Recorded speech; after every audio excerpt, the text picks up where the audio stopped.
বহু জন্ম জন্মান্তরের সাধনায় তাকে আমরা তার সৎনাম পেয়েছি, কিন্তু আমাদের চলনাটা অনেকটাই সেই প্রবৃত্তি পূরণের আর্থসিদ্ধি রূপে শ্রী শ্রী ঠাকুরের কাছে দয়া ভিক্ষা করি। কিন্তু ভগবান আমাদের কাছে কি চান আমরা সেটা কিন্তু ভাবি না। শ্রী শ্রী দাদা একবার বলছেন দেওঘরে, অনেক মানুষ অনেক কিছু চাইতে আসে আমার কাছে, কারোর ছেলের চাকরি হয় না, কারোর বাড়ি হয় না, নানা রকম ঘটনা, কিন্তু খুব কম সংখ্যক লোক আছে যারা জিজ্ঞেস করে আগে ভগবানকে কি করে পাওয়া যায়, যদি দয়া করে বলে দেন। প্রকৃত আশীর্বাদ আমাদের হুগলি জেলার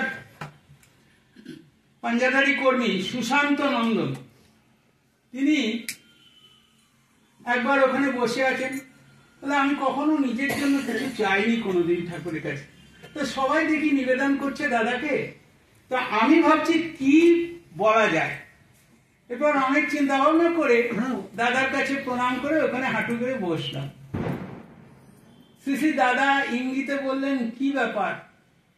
তখন বললেন, আগে আপনি আমাকে আশীর্বাদ করুন, আমি এক ফুল পাঞ্জাব বডি গাড়ি লোক নিয়ে যেন সিঙ্গুরের চুচড়া মন্দিরে, সিঙ্গুর মন্দিরে নিয়ে যেতে পারি। ফুল পাঞ্জাব গাড়ির লোক দীক্ষা দেওয়াতে পারি, আপনি এই আশীর্বাদটা করুন। শুনে দাদা এত খুশি হলেন, লাভ দিয়ে উঠে বললেন, নিশ্চয়ই পারবেন, নিশ্চয়ই পারবেন, নিশ্চয়। লাভ দিয়ে তিনি চৌকি থেকে নেমে,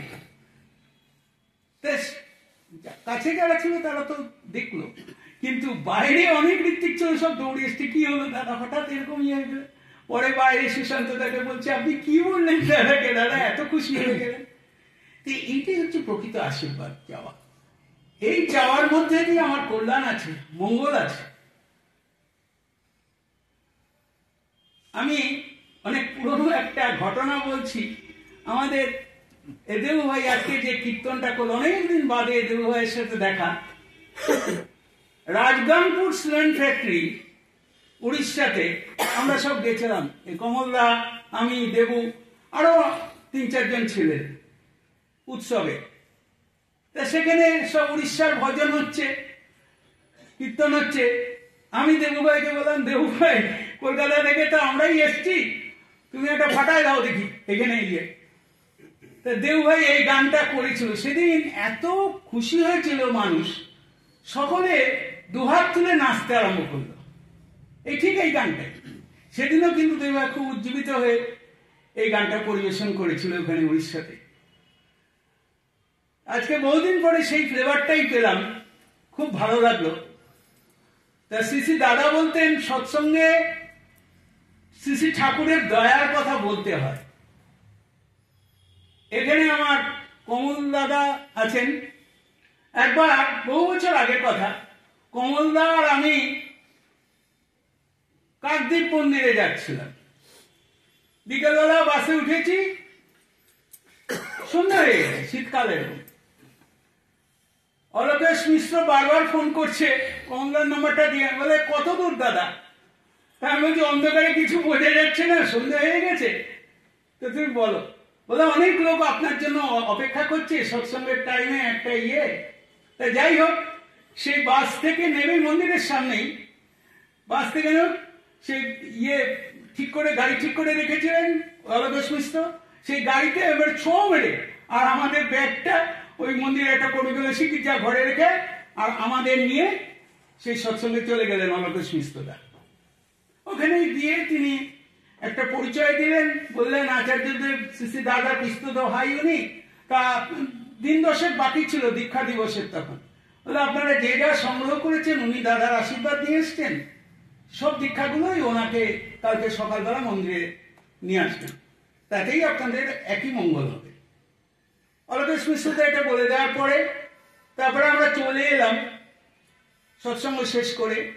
10 মিনিট মতো ছিল। চলে আসার পরে একটা অদ্ভুত ঘটনা, প্রভুর দয়ার কথা, সেটাই বলি।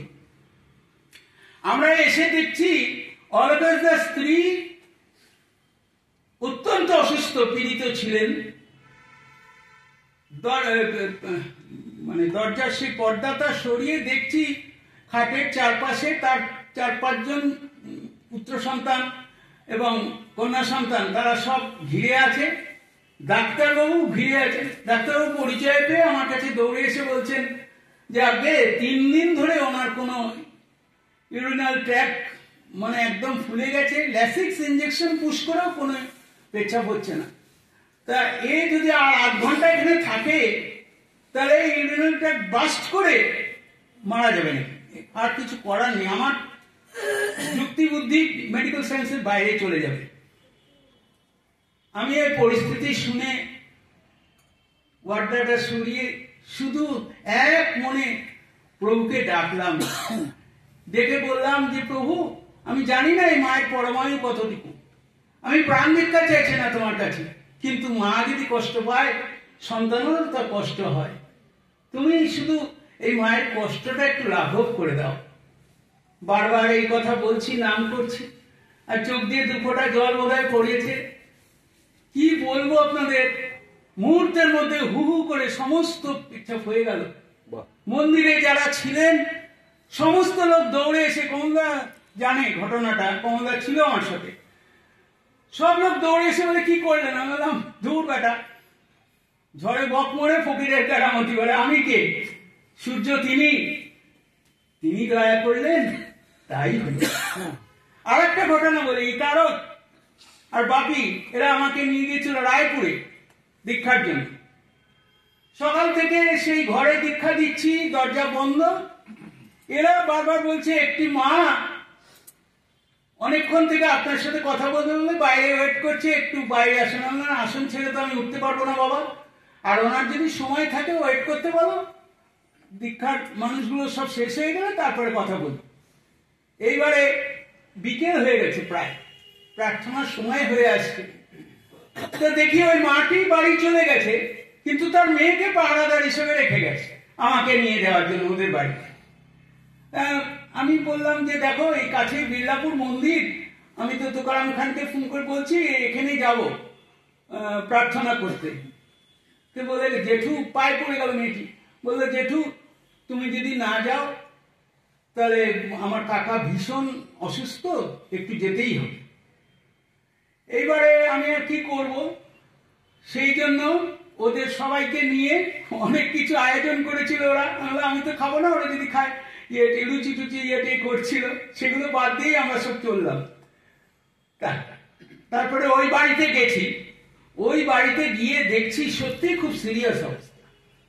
সেই দাদাটি একটা মোটরসাইকেল অ্যাক্সিডেন্ট হয়ে স্পাইনাল ইঞ্জুরি হয়েছিল, কোমরে তার বোধহয় একটু ক্র্যাক মতো হয়েছিল জয়েন্ট, আমার মনে হয়, আমি তো এক্সপেক্ট দেখিনি, ওরকম কিছু হয়েছিল, যার ফলে উনি সবসময় যতক্ষণ জ্ঞান থাকতো যন্ত্রণায় চিৎকার করতেন। আর তাকে তখন ওই পাশে কম্পাউন্ডার ছিল, সে পেথিড্রিন বা মরফিন ইঞ্জেকশন দিয়ে অজ্ঞান করে রাখত। এত তার সহ্যের বাইরে এত যন্ত্রণা। আমি শুনেই সেই আমার পাঞ্জাটা নিয়ে মশারির ভেতর দিয়ে পাশে একটা চেয়ার ছিল, ওই হাতলওয়ালা চেয়ারে বসে ওই পাঞ্জাটা নিয়ে দাদার কপালে ঠেকিয়ে প্রভুর নাম করতে আরম্ভ করলাম। বেশ 10 মিনিট মতো নাম করেছি। তারপরে প্রার্থনার সময় হয়ে গেল। আমি ওই বাড়ির মাকে বললাম একটা কাজ করো, এই কাঠের চেয়ারটা ধুয়ে আনো কোরপাড় থেকে। কাঠের চেয়ারটা ধুয়ে আনলো, একটা ধোয়া সাদা ধুতি এর মধ্যে পাতো, সাদা ধুতি দিল, ঠাকুরের একটা ফটো পাতো, আর একটা থালা নিয়ে এসো, প্রণামী রাখো 101 টাকা। এইবারে সেই যা যা বললাম ওরা তাই করলো, ঠাকুরের ফটো রেখে সেই প্রণামী রেখে আনলাম। সব যত লোক গ্রামের আছে সবাই বসে পড়ো, আমি প্রার্থনা করবো আজকে এখানে। সেই প্রার্থনা করেছিলাম আমরা সবাই মিলে। প্রার্থনা করার পরে তারপরে তো আমরা চলে এসেছি যে যার মতো।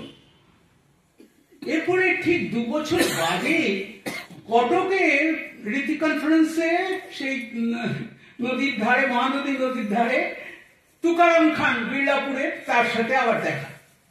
তুকারাম মানে তখন না আপনাকে তো পাগলের মতো খুঁজছে ওই গ্রামের লোক। কেন কি হলো, কি ভাই কি বলছে যে দাদার জন্য আপনি প্রার্থনা করলেন, নাম করলেন, সেই দাদা এত ট্রিটমেন্ট করেছে, কিচ্ছু হয়নি, কিন্তু এই প্রভুর নামে তিনি সুস্থ হয়ে আবার নতুন করে ব্যবসা করে ওই একতলা বাড়ি দেখবেন দোতলা করে নিয়েছে। সেই জন্য ওই গ্রামের লোকের খুব বিশ্বাস হয়েছে, আরো অনেকে আপনার থেকে নাম নিতেছে। আমি বললাম সেই লোকাল কেউ আছেন তুকারামদাকে নিয়ে যাও, তাহলে এটা হবে। আমি তো এক্ষুনি এই মুহূর্তে বলতে পারি না। তুকারাম খান আমাকে খুব করে তখন বলছে যে দাদা একবার অন্তত ওই গ্রামে চলুন।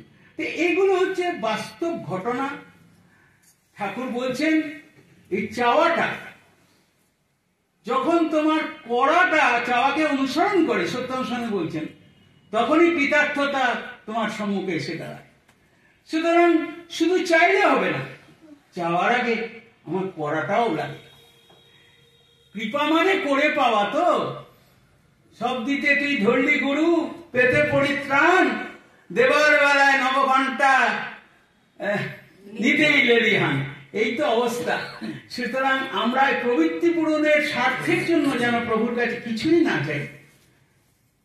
শ্রী বর্দা একটা কথা আমাদের শিখিয়েছিলেন ছোট্টবেলায়, আমরা সেই প্রসাদ দিয়ে, উনি নিজে প্রসাদ দিতেন আর সেই শালপাতায় লাইন খুব সাবধান, লোভ করো না, লোভ করে চাই স্বাদ এনো না, স্বাদের সাথে ঢোকে পাপ, পাপ ঢুকলেই মনস্তাপ। জয় গুরু, বন্দে গুরু।